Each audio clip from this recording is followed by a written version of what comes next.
Nathan, welcome to the podcast. Thanks for having me. Welcome. And you drove all the way from the Gold Coast to be here in North Brisbane, man, so I appreciate you.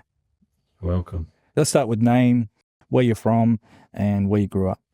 My name's Nathan, and I'm from the Gold Coast. Grew up on the Gold Coast, lived there my whole life. Only moved half a dozen times. Furthest I moved away was Springfield for about a year. So yeah. That's cool. Love it. And did you mentioned you went to school in Coomera. Tell me about those first few years at school and a little bit about, maybe some memorable moments in your childhood. Good memorable or bad memorable? Because I got a bit of both. Well, we'll start with the good, and then maybe we can, as we talk about life, can reflect on maybe some of the bad. No, school was all right, actually. Primary school was it was a little school, Coomera School. I think it was 150 years old. Hopefully I got that right. That was even 4 or 5 years ago. We had like a little reunion thing, actually, when a bunch of people that went to the school, it's only grade 1 to 7, and we had a bunch of people come back that were in our grade 7 class, and it was crazy to see everyone, actually. I didn't mind school. I wasn't the best student, I think. I got in trouble a few times, done some silly things, but I don't know, it was all right. Yeah. And high school, same thing, local area? High school was Helensvale, so I went to Helensvale High School. That was good, actually. It was a great school. Again, wasn't a standout, wasn't the biggest pain, wasn't the biggest ace student, but got through, done all right, got my grades. Actually, I was going to finish in grade 10 because I was like, oh, what's the point or whatever. And then they said, well, you really should have maths and English, like your grade 12 maths and English if you want to do something, else. And I thought, well, I'm already doing it. It was kind of mediocre. It was like school was just school. Like you just do it, you know what I mean? I never knew what I wanted to do. So I didn't even really know what classes to pick, or I don't know, I'll do a bit of cooking. I'd done a cooking class. Now, when you left school, I want to introduce your business now. Yeah. And then after we introduce your business, we'll talk about when you left high school and maybe some of the work you did that led to you starting your business. That makes sense. Yeah. So let's tell everyone at home that's watching the name of your business and where you're located. So my business is called Avendo Design. I just made the name up because it would be easy to Google. But essentially it's a design architecture business. And we're working on property development stuff for ourselves on the side. We don't market that as a business, like the property development, but we definitely market for residential house design, plans for council, all that sort of stuff. Great. So, yeah. Now you've left high school, and let's talk about maybe the natural progression when you left school, what jobs you fell into, and then how you eventually started your own business. So again, when I finished school, I still didn't even know what I wanted to do. I was like, I don't know what, but I liked physical hands-on stuff. Like I liked building the boxes and anything with my hands. I was like, because I just, you know what I mean? I like working with my hands. So it made sense to try and get into something to do with building or construction or something. I don't know. That just appealed to me. Yeah. Definitely didn't want to do bricklaying because I'd done a 2-day bricklaying course at school. And that was horrible. Like, just feel for the bricklayers because that's hard work. So I started, I actually started at a modular building company. And it was called APB at the time. They're not around now, Australian Portable Buildings. And they used to design and construct mining camps. So you know how you go out and there's a mining camp and there's gyms and wet messes and accommodation buildings and like all the modular, people call them dongers or demantables or whatever. They're just modular buildings. So we started with that, and I was going to start in the office. And I remember I went for the interview was for an office job, like a production assistant or something. And I went in and I was like, I don't really want to start in the office because I feel like the people in the office know what they're doing.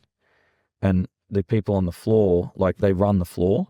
So who am I to come in out of school and try and tell these people on the floor how to do their job? Like it just didn't make sense. So I said, I got the job. And then I said to Blair, to GM, top bloke, such a good guy. He still runs another modular company. But anyway, I said, can I just go out on the factory floor for a few weeks and just see how these buildings go together? And because I don't know anything. I don't know how they go together. I don't know walls and frames. I don't know anything. I ended up out on the factory floor for like 6 months.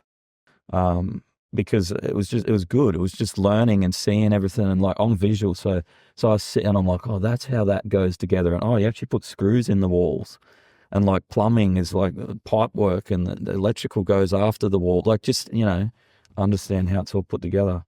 So that was awesome. And I'm sure that I gave a few people the shits on the floor, because I was like, there's one guy, Dino, again, still friends with Dino today, and Emmanuel, who's working on our projects today, believe it or not. He's like 70, hopefully 70, nearly 70, somewhere around there. Mm. But I met him back then 20 years ago, 2005 it was, and he's still doing stuff for me today. Like he does work for me today, and Dino and everything. So it was really good. It was actually a really good business that I got into working for, because it set me up with a lot of good traits and good people. Sounds like you've amassed a lot of skill. You can go into a situation and environment, see, understand logistics. Yep, got that, and then you keep growing. And I've always just tried to find what I'm interested in, like. Because when we grew up, there's like, I got 3 brothers and a sister, so there's 5 of us, so a family of 7. So we didn't have like much money or whatever. It was always like, if you wanted something, you just had to figure out how to get it. Like, you know what I mean? So even before all that, I've done the typical lawn mowing run, and got cash, and then my dad's mate would give me money to mow his lawn. And so by the time I got my license, I'd actually already saved up, bought my first car, which was Ford Escort. It was a little Mark II two-door. Yeah, they're super cool. And Dad was always into cars and restoration, and so he taught me a lot. And so we fully restored that. It was bright yellow, canary yellow. But I had that car sitting there, finished, fully restored, registered, the day I got my license, because I was like, I just want to like go, you know what I mean? And so I always just had to figure out, like, if you want something, you can get it. You just got to do something to get enough money to buy the thing. Now, when you first started that business, all this knowledge, all this experience, the good, the bad that comes with business. And then when you started, how was that first 6 months? For the new design business? For new business, yeah. Avendo, yeah. Rough. Like, it's like, because you feel like you're grabbing, you know what I mean? I feel like I'm a big believer in like energy and stuff, and like what you put off. And when you feel like you're desperate, like, other people feel like you're desperate. Like, I feel like you can feel that. And so, what was my first contract? I can't even remember what it was, but it would have been, I would have pulled from my friends and acquaintances. There was one guy actually. So Judson, the guy that helped me with Simmons, he was a massive help. Shout out to Juddo. We're still good friends. But every time he would move to a new company, he would ring me and say, hey, we need new design, contract design, blah, blah, can you do that? Excuse me. So I'd get a lot of work from him. Another guy I met, Jason, same deal. Like, he was with a custom builder, and then I got custom builds with him. That was where it started actually in the early days, because I remember I was still AutoCAD, still 2D drawings. And so, yeah, Jason gave me a lot of work with the custom builder. And the cool thing about that, a lot of it's luck too, I reckon, seriously, because like I just get calls out of the blue. Like, Jason just called me. I never met the guy in my life, and he's like, oh, I just got your number off some dude or something. I don't even know where. It happens still today. Yeah. Now, take me back to when you first started. Business startup, or how did you hear about IBA? Yeah, so that's a good question, actually. So when I was starting, obviously didn't have much money. And so, again, trying to be resourceful with everything, ring my mates, ring the builders I know, ring people. And I'm like, well, how can I get more help? Like, because I need help. I need as much as I can get. If anyone's willing to give me something or help me with something, I'm all ears. So I was Googling business help, business advice, business coaching, mentor, like just whatever. And then that's where I found IBA, because I Googled, I was like, oh, this looks interesting. And they had different grants and they had different offerings and different, I was like, wow, this would be really cool. Yeah. And I did get help. They gave me a grant to build a website, which when you're starting out, and I didn't think my business was a web-based business, but not having a website doesn't help. You know what I mean? And in my head, I'm like, I don't want to spend money on a website, like a lot of money. I don't have a lot of money. I want to spend money on trying to get work in, but I didn't really link that a website might get me work. You know what I mean? Because I'm not an IT guy. I'm just a designer that wants to do the design work. So help me with a website. And that helped a lot. Like any little bit when you're starting out helps. $1,000, $2,000 a website, whatever it is. And what else was there? There was a grant. There was a marketing grant which helped me with, put me in touch with like a marketer to just get a message, get something across of like how to promote and market. Because we'd already had a lot of visuals, like because we've done plans, and so we've got photos of houses that we'd already built, already designed and had been built.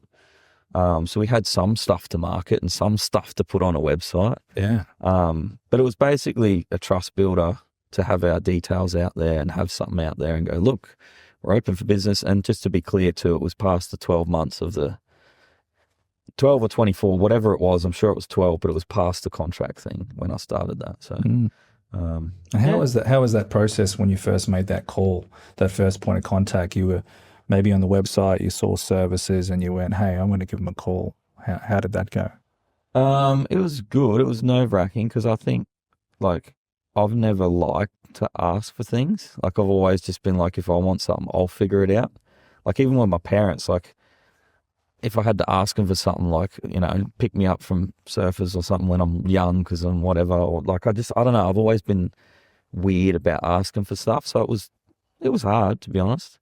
But can't remember the guy I spoke to, but the guy I spoke to was super helpful.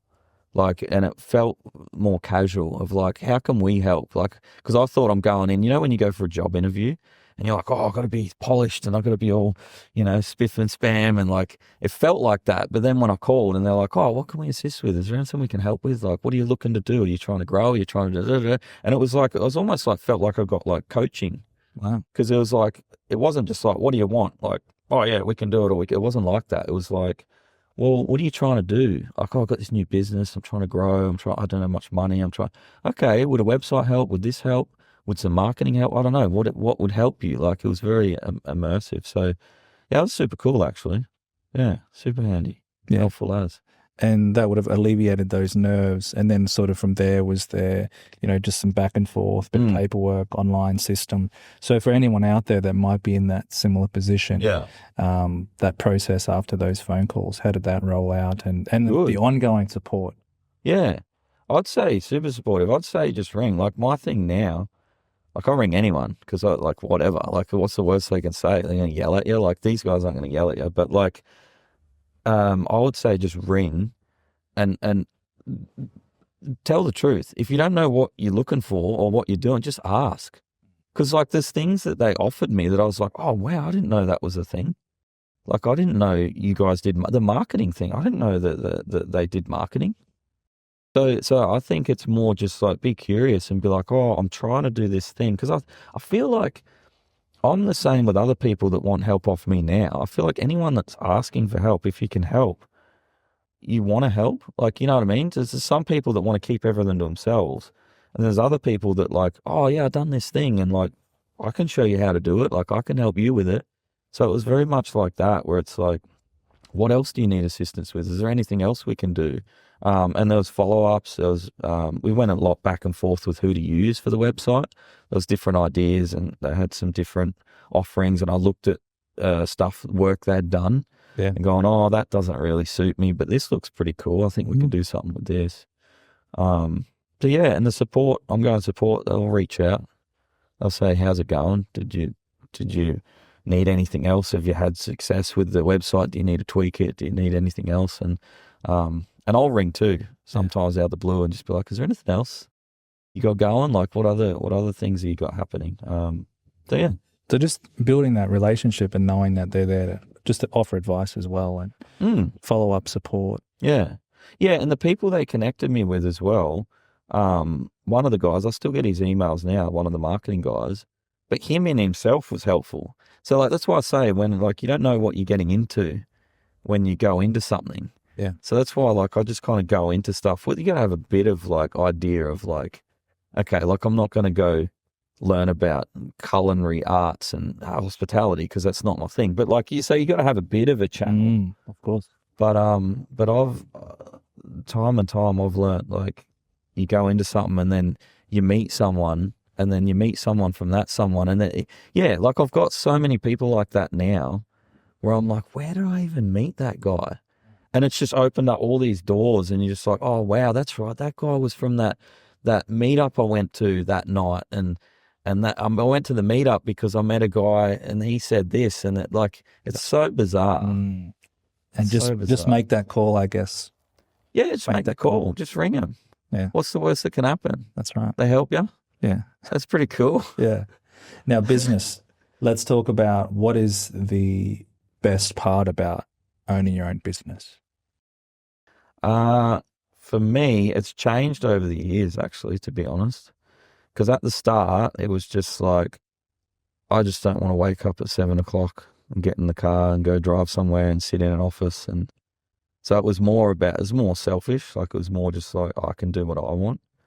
And honestly, the funny thing is, the first few years of the business, I made way less than I made in my wages. Like I'm talking like a third. Like, oh yeah. And I was on okay money, but what I made was like not special. Like it was bad, you know what I mean? It was like I could afford to live, but I couldn't go buy survival anything special. I could have earned way more in a job, but it was the idea of like, well, if I'm tired or sick or something, or I don't want to wake up at 7 o'clock, I want to wake up at 8 or 9 because I didn't have kids back then. It was about that. I was like, hell yeah, like this is sweet. And honestly, I remember the feeling. It took so long to even get used to that. Of like, because I've sort of been in and out of business. So business job, you know what I mean? And now, obviously, for the last however long, I can't imagine working for someone. I don't mean that in a cocky way. I just can't. The way we've set everything up, I just couldn't. I'd be a bad employee now. Terrible. Yeah. You've built your own way that you like to operate. Yeah. Your own framework. You built your own framework. Yeah. But the one thing I'll say actually that I do miss about when I had a job, like in a employee environment, is the friends and the camaraderie. Like, because I've got friends from the Australian Portable Buildings, as I said at the start. Most of the people that work there, I'm still friends with today. They're still in my phone. I still ring them. I still talk to them. I still hang out. Like it's super cool. And when you're in your own business, especially a small business just starting, it was just me. Yep. Like I didn't have anyone. I didn't have the people I'm ringing are like clients that I'm trying to sell stuff to and like do business with. So I didn't have anyone. Like I didn't have anyone. You know what I mean? So it can be lonely. But yeah. And now you've got 4 young children. How has that affected that infrastructure you've built, and how is juggling business and fatherhood and? It's tough. It's like I love it to context, but it's really hard to get it to work, and we've just got it to work in the last year, I'd say, really well, because just a quick sort of side note of how that happened.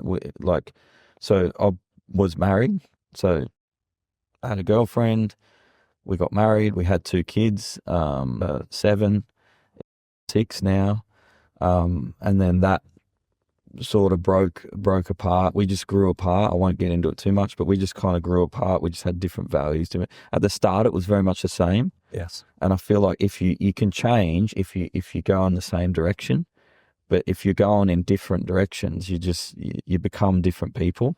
Mm-hmm. And we just became too different. Like just the values of what I wanted and business, and we agreed on a lot of things, but not the core things, you know what I mean? And we agreed on 2 kids and like all that was planned. And so it was I don't regret any of it, to be honest. It's just that we just are different people, and we're still very different people, like very different people. And so going through that, and then went through the divorce. That was interesting with kids and everything. But it just had to happen, because as soon as I saw them getting affected, it was like, okay, this is not. Yes. Yeah. And then you sort of dealing with all that and going through business, and then you've now part of an extended family. Yeah. You met someone with two children as well. Yeah, so that's been a super cool but funny journey as well. So she's in the same boat as me. B is her name, Beatrice, where she had an ex-husband, and she had two kids, funnily enough, around the exact same time, because they're the exact same ages pretty much as my two. So she's got 7, was 4, she's 5 next month. And so exactly the same thing. And then she broke that off, and I broke that off. And then I actually spent a few years to myself, because I just wasn't interested in the dating pool or any of, like, I just focused on the kids and my business and stuff. And that was perfect. I'd done a lot of self-development and everything. And so, so anyway, when I met her, I was a totally different person to when I got divorced. Like, I even show her photos now and we laugh, because she's like, oh my God, like who is that? Because just like, and I say the same thing to her. Like, I remember we've got a photo, and she took a selfie before our first date. Like, because we met on Bumble, by the way, which is another whole side story, but whatever. Shout out Bumble. Yeah, shout out Bumble for sure. But there's a photo of her, and she took a selfie of what she was wearing before our first date. And I look at that photo, I looked at it a while ago, and I was like, you were so sad. Yeah. But the timing was for you two to align. Yeah. Through those experiences. And now you've got a combined family, and you've finally found that balance of redesigning the infrastructure for kids, and you're making it work. Yeah, big time. I mean, it was one of them things that, like, you could never make happen. Like the way we met and how and when, and anyway, we've come a long way, but it's amazing. Now, you've been building this business, and you talked about some hard times. Now, anyone that's out there, what did you do to help you get through the challenging times? You said there was a lot of self-development. Was there any particular content or activities that you used to help you through that? Yeah. So me personally, I reflect a lot. So, like, with the divorce, it's like, what can I do better? Like, where did I miss the boat? Where did I fall over? What did I do wrong? Because you can always blame other people, but I don't think that really helps. Doesn't really achieve much. So I personally love Tony Robbins, all his stuff. So I just got deep into that, and not just that. I've always been fascinated with people and psychology, and like understanding why people do what they do and how come. And so I actually done a master's in NLP, which is neuro-linguistic program, which is all to do with the brain and why people make decisions and how your brain works and all that sort of stuff. So I spent time doing that. I spent a lot of money on just courses. Some courses were crap. Some courses were good. Some courses you get one little bit out of, and you're like, man, that was worth it for that little thing. Just tried to understand more about myself and how I can be better and how I can grow, and maybe some pitfalls of what I had. So there was psychologists in there as well. Talked to some psychologists. They're really helpful. But yeah, just a lot. And that, to be fair, a lot of it was business-based courses as well, because I just wanted to learn about business and myself and how I believe I had to set myself up to be ready to be successful. Like that sounds silly, but I think there's a lot of people that self-sabotage, but they don't realize they're doing it. And I'd had a lot of businesses and things in the past, like tried a lot of little things in the past that like aside from all the stuff I've talked about, there's a lot of little side hustles and little bits and bobs and like try and sell this and sell cars and get a dealer's license. Like I tried a lot of stuff. And I was like, why am I never like, but I never felt like this is like the thing that's going to take me through. Like I never had that feeling. Like the design stuff was always there. And I think I just took it for granted, to be honest. Yeah. I just spent a lot of money on myself, to be honest. Yeah. As much as I could afford anyway. Yeah. Investing in yourself. Same way you invest in your business. You don't earn much those first few years because you're reinvesting into your business to grow. Yeah. And it wasn't much. Like some of the courses, $100, $500. The Tony Robbins thing was 7 days. That was expensive. But like, you know what I mean? I don't know. The one thing out of the Tony Robbins thing I want to say is like you do this goals sheet thing, and it's like you write all this stuff down, and I want this, and I want to be this person, and I want to have these values, and I want, like, it's really cool. And you roll it up when you finish and you take it home. And that thing, when we moved, I got the thing out, like the chart, and I was like, oh shit. And I totally forgot all the stuff I'd written on. I totally forgot. Mm-hmm. The only thing I remember, for whatever reason, I think he said on there, just do something outlandishly outrageous that you think you're never going to achieve.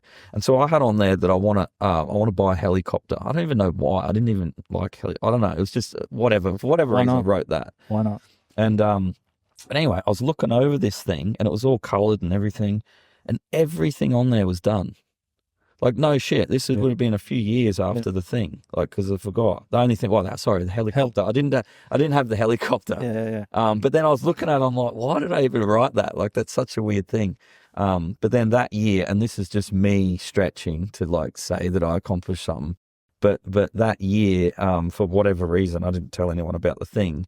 My mum and my brother chipped in and bought me flying lessons. It was a prop plane. It wasn't a helicopter. But I was like, oh, maybe, I'm just trying to stretch. I'm like, maybe that was the thing to, and I've done the plane. It was in Brisbane. You fly a little plane. It's cool as. Yeah. But anywho, it was, it's weird with goals and stuff. It's like, you don't even know you've achieved them until you look back and you're like, oh, wow. And the funny thing I've noticed is like, because we always set goals. Because I feel like if you don't, like, where are you shooting? And so when you look back, what I find is funny is I look back on some of the old goals and I'm like, is that all I wanted? Like that, like, is that all? That was my my peak of like, that'd be awesome if I just done this thing. I'm like, I'm cool. Yeah. And I don't want to say that to sound like a dick, oh, you're just not happy with what you. It's not like that. It's just like, it shows me like, wow, we've really grown that much that like I was happy with that amount of money in my bank. Yeah. And like now if I got that amount of money, I'm freaking out. I'm like, oh, something's going wrong. So it's like, it shows you the growth with the goals and just reviewing them and stuff. So that was awesome. Anyway. So you're writing things down, you're setting goals. You've got this family structure that you've built. You've worked on that. So a lot of self-reflection, a lot of growth, investing. Yeah. Now, for someone that wants to start a business, they're listening to all this. We've talked about, making that first call. Is there anything you could pass on to someone at home that just wants to take the first step? Maybe they're not ready to get some business support yet. Maybe they're still early, but they're maybe in a job. They're being treated in a way where they don't really feel like they're valued. You got some advice for them to take that first leap? Well, it's actually interesting. So there's a video I watched ages ago and it sums it up perfectly, but it's so true. And the basis of the advice to take the first leap is to actually take the first leap. So the visual of it is it's a big chart and there's a dot and he puts a dot down here and he goes, this is you. And then he's like, this is you doing something, and he puts another dot, and then he's like, this is failing, another dot, and then this is this, and this is like, every step is like something. And he's like, the goal's up here and you're here, but you cannot jump that far. Like, you just can't. You have to dot your way through to get through. And he's like, so by thinking that you can just not do the first step and just be successful, it doesn't work like that. Like, so he's basically saying to become successful, you have to do the first step. And because you don't know where that's going to go. Like that might go up, it might go closer, it might go down here. But that's why I say as well, like when I just jump into something, like, or say yes to something, I'm like, I'm not sure where this is going to go or who I'm going to meet. And it's not always an intention to meet someone. Sometimes it's just curiosity. It's like, I don't know, this guy invited me to a dinner thing with these people for me and the kids and stuff. Yeah, sweet. Let's do that. Like, if we've got time. Yeah. I've learned that you don't know what you don't know. Yeah. You know what I mean? And like, even with the stuff we're doing now, with our development stuff, is like, it's scary. Some of the stuff's scary because you're like, you buy a property with an intention to do something with it, and then you get a letter from council after you've bought it and invested all this money, sometimes, a lot of money, and they go, oh, you can't do that because of this. And you're like, oh, shit. But you don't know. You don't know what you don't know. But then now that I've done that, I'm like, oh, now I know. Could someone have told me that? Maybe. I don't know. But like, that's also where mentors come in too. We spend so much money, like we spend more than my goal bank account number on mentors that I wanted in that day, way more. But the right mentors, the ones that have what you made want. those mistakes. That have been through it. There's so many mentors out there that have gone from here to here, and they're trying to mentor people, but they've only built a mentor business. They haven't built the business you're trying to build. So I feel like I'm very dubious of stuff like that. Oh no, those mentors are incredible. Yeah, they're teaching you X amount of years squished into this much. Big time. You cannot put a value on that. Yeah, and the best example I can have, because I really think this is super important. People don't understand the ROI. So I'll give you an actual example quickly of like how this can pay off. So the first mentor I had for the property development business, her fees were about 25 grand for the year, which to me was a lot. I'm like, oh, Jesus, like that's wild. Like, cause that's a fee that like in a lot of people's eyes is like dead money. Yes. 25 grand. I not to convolute it, a long story, but so I said yes. I'm like, yep, because I knew her from another thing, and she had credibility, and like it was all good. Like, saw the value, yeah. Yeah, I was like, okay, I don't know how this is going to work, but I just have to do it. And that was the first property development deal we did. And to cut a really long story short, I bought a house off Facebook, which that's a whole nother story. But I bought a house off Facebook. And it was a removal home that you had to pick up off a block in Brisbane. I paid 60 grand for it. And it was fully renovated. It was a bargain. And we had to pick it up and put it on another block in another place and then sell it as a house. So I took it out to the country. And I didn't have the money. I didn't have 60 grand. But I had a mentor. And I was paying it monthly. So I didn't even have to pay her the 25, mind you. I just had to pay her monthly. Just had to, again, I had to get something going. And I rang her. And I put $1,000 deposit on this house. I didn't even look at it. It was on Facebook. Probably don't do that. Go look at it if you got, anyway. But anyway, it worked out. But anywho, so I rang her and I was like, Jill's her name, still work with her. I was like, Jill, I bought a house. She's like, what? And told her I put $1,000, 60 grand. She's like, okay, how much money do you need? I'm like, I don't know. I haven't got a block of land. I didn't even know what I was doing. And then she's like, we need a block of land. And so I rang heaps of people on, do you have any land? And I rang the agents and nothing was for sale. This is like 2 years ago. And I was like, all right. Anyway, I found a block of land through a friend of mine because he lived out at Warwick. He's like, I don't know, my mate down the road said he was selling his mum's in a home or something. He had a block of land. Anyway, got a block of land. So now I've got a block of land and a house that I haven't paid for, and I haven't paid for the land. I put all the feasibility together and I presented it, and I was like, I rang Jill. I'm like, Jill, I need, what was it? It was, the total was like 320 grand or something. I'm like, I need 320 grand. I've got this deal. And I sent her the feasibility and I sent her the land and the thing. And she's like, half an hour later, she rings back. I got your money. I'm like, cool, what do I have to do? She's like, you're happy to give him 25 grand for the money. You pay it at the end of the project, because there was like 120 grand in the project, 140 minus their 20, it was 120 odd, round numbers. And I was like, yeah, done. Money got transferred, paid that, bought the house on the block, sold the house. We sold it, 2 years ago. Made about 115, 120, somewhere around there. So to me, what I take from all of that is I spent 25,000 on a mentor, and I made 120,000 off that. But it's even better than that, because that's the whole year. So we done a lot more deals than that. So I kept doing deals, but that's how I started. But I only gave $1,000 for the house, $1,000 for the block of land. Called the mentor. Her fee for the month. I don't know. I don't know what else to say. No. That's that's evident exactly how important the experience she came with. Oh, yeah. It takes X amount of years for someone to call that right person. Yeah, and people underestimate that value. Yeah, that one all person. the time. Get something greenlit, gets it going. One phone call. Yeah, but that's why certain people they come with that value. Now, it is the end of October right now. Mm-hmm. I think it's the 1st of November tomorrow.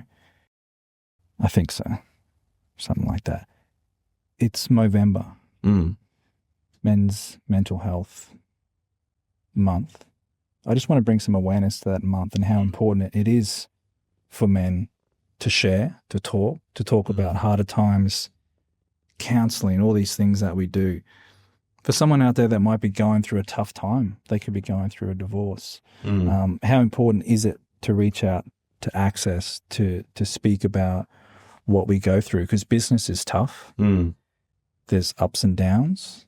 I guess I want to share some advice for someone watching that might be going through a harder time, something that you could share with them. A thought, a quote, anything. Just my personal experience would be, don't be scared to ask for help. And that's so hard for us to do. It is. As men. Yeah. Because we feel like we're less.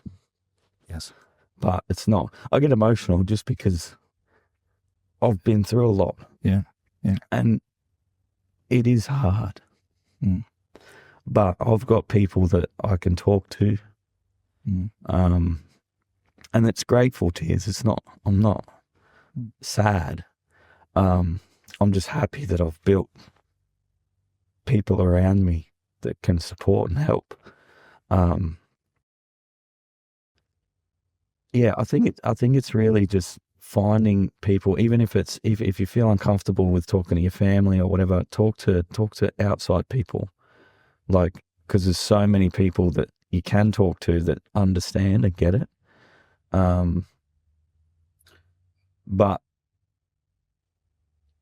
if you, again, it's like the steps, it's like the starting somewhere. If you don't talk to someone, you're not going to get anywhere.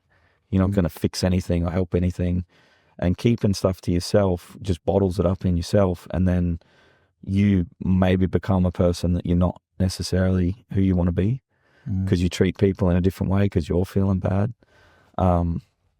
And so, I don't know. I would just say, don't be afraid to talk to people. Even if it's your mate. But you're right. I think us guys are always so protective of the manly man, and don't show emotion and don't be sad and just truck through. And it's just you can't always do that. It just burns you out.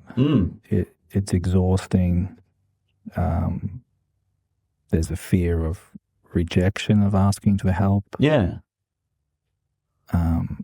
And then social media, you're seeing people taking their lives. Yeah. And you think, wow, I thought they had it. Yeah. I thought they had it made.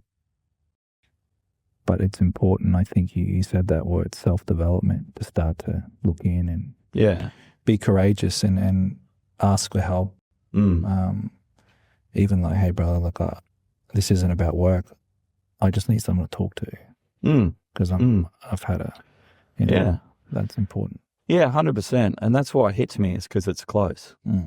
You sitting here and talking about business and you're talking about this deal that went through, but the vulnerability to talk about the harder times,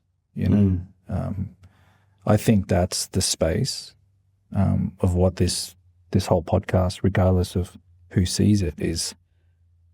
I need this podcast as well to talk about this space, because I used to see on social media these awareness challenges for mental health and people who just do push-ups, push-up challenges, and then they think, hey, I'm doing 50 push-ups and tagging my friend and that's helping us. Like it's not. Yeah. Like men as being men. And for everyone at home, we met this morning. Yeah. And we're talking about this. Imagine what we could talk about over dinner, over a beverage, like how much we could help. Yeah. Yeah, I think that's just it. I think it's just, it sucks that there is that mentality of like not, it ain't weak to speak is a thing. The opposite to that was it's weak to speak. Like, I see where it comes from in the past and like the my dad's era and all that sort of stuff. But, I don't know. I just don't, I feel like everyone's got something. So if everyone's got something, then you're right to talk because everyone's got something. So you're just sharing your something.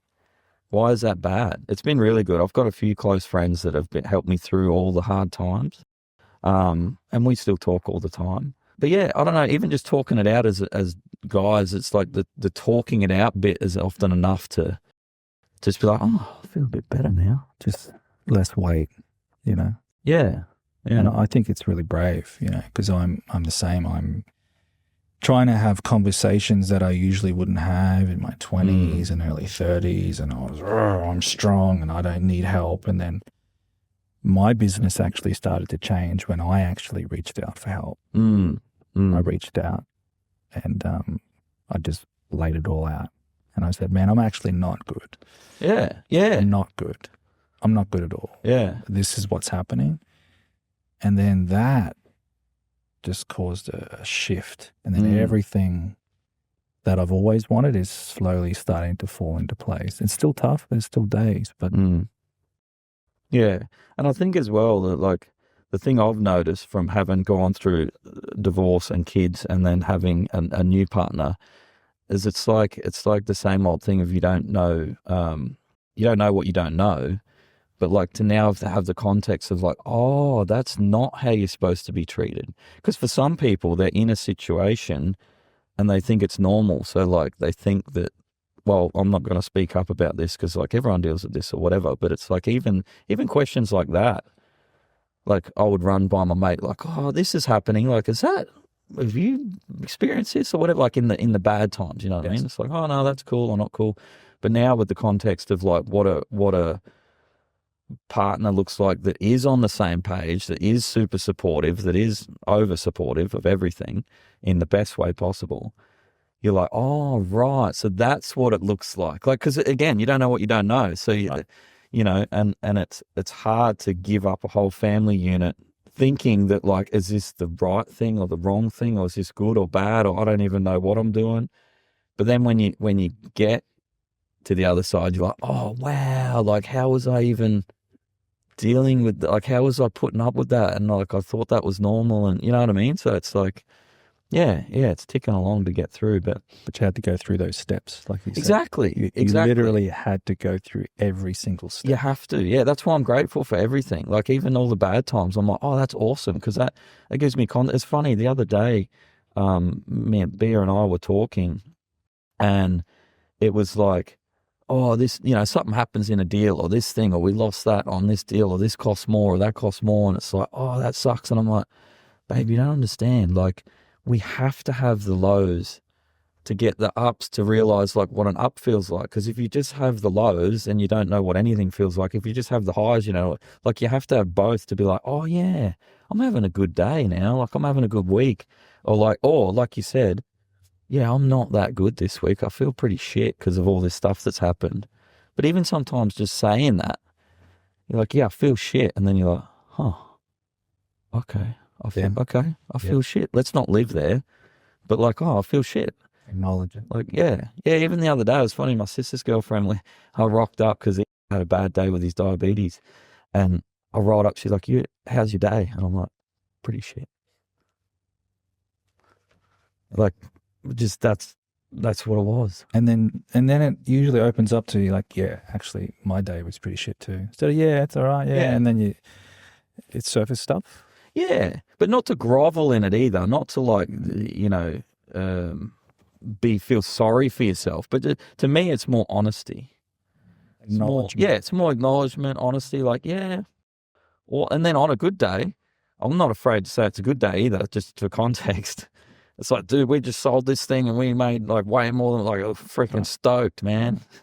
The highs and the lows give life its meaning. Yeah, otherwise you don't know what the difference is unless you have it. You got to have it to know it. You don't know what you don't know. I love that saying. Yeah. Now, what I want to do to close out is firstly, brother, thank you for sharing, because it's again, I get a lot from this. So I need these spaces. I want people to know where they can find you, your website. This is for you to plug your business, your skill set, and what you do. So I'll let you close it out.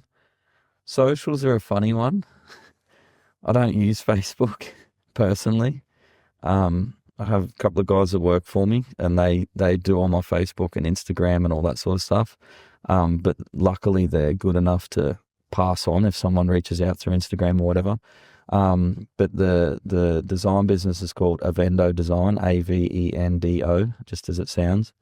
And we got a website you can check out. We got an Instagram, the Facebook we've got. Again, I don't monitor it or use it, but I'll get messages if they come through. Call my agent. No, it's not like that. No. But it's just, You've got what a I team. mean? Yeah. You've built a team. There's people that love that stuff. Yeah, so that's us. We do residential design. We do developments on the side, which is not what we promote. But we love designing stuff for people. We love going into a house and seeing what could make of it and giving people ideas. And even if people just have ideas, a lot of people just ring us and say, come out for a consult. I don't know what to do with this house, whether I'll sell it or renovate it or do something. And we just give our 2 cents. And if it's good, it's good. If it's bad, it's bad. Like, we just tell them the truth. And that's how we drum up business and love it. Help people. But yeah, we genuinely love it. Like, yeah, I love.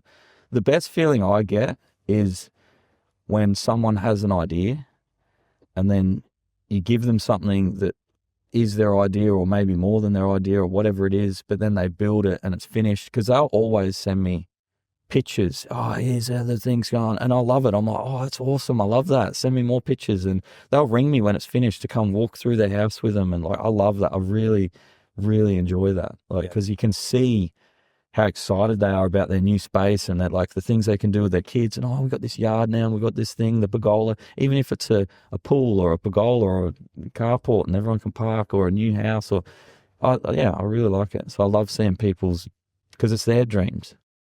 Then they get to reality, and that's them checkboxing a goal off their list. So I get massive value out of that. So I love it. They're proud of it, and they want to share that with you. So that shows how important you were in that decision to bring their dream to life. Yeah, and I'm just grateful for all of it, man. Like, I'm the first person to cheer someone on and be like, man, you're so good. I never, if someone's doing better than me, which they always are, someone's doing worse, like, it doesn't matter. Like if you're doing well, you're awesome, man. That's sweet. I love that. I love this house. Like, I love what you've done. You know what I mean? So I enjoy it. It's great. Brother, appreciate your time. Thanks so much, brother. Appreciate it. We'll chat more. Yeah, for sure. Awesome. Love it. With the Christmas season approaching, times can get tough. It's important that we acknowledge this and let people know that reaching out to talk to someone is a sign of strength. If you or someone you know is struggling, support is out there. Lifeline, Beyond Blue, Brother to Brother, 13 Yarn. These are some of the services that you can access. This is your reminder, if you're listening, that you don't have to face this season alone.